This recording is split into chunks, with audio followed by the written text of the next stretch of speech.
Saudara, hari megang kedua menyambut bulan suci Ramadan 1442 Hijriah, harga daging sapi di Kabupaten Biren mencapai Rp180.000 per kilogram. Harga tersebut melonjak tinggi dari biasanya yang hanya dijual Rp140.000 per kilogram. Memasuki hari megang kedua menyambut bulan Ramadan, harga daging di Kabupaten Biren berkisar antara Rp170 hingga Rp180.000 per kilogramnya.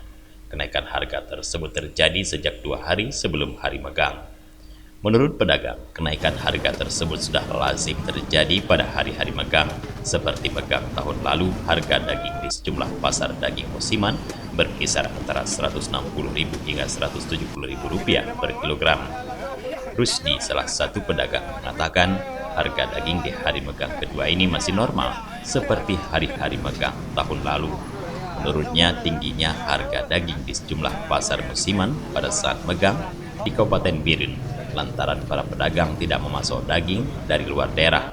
Pedagang hanya mengandalkan sapi lokal. Harga murah, harga lumayan lah. Harga sekarang 170. Ya, per kilo. Meningkat tahun ini lah sedikit.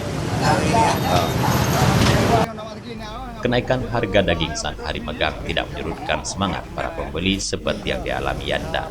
Walaupun dalam harga mahal, ia tetap membeli karena sudah menjadi tradisi setiap menyambut bulan suci Ramadan dan Lebaran, tetap menyambut dengan makan daging bersama keluarga. Tidak jauh beda, paling bedanya 10.000 atau 15.000, 20.000 lah. Ya, karena ini kebutuhan bulan Ramadan ya. Kalau tidak ada daging rasanya kurang pas rasanya ya. Dari Biren, Tim Liputan Aceh TV melaporkan.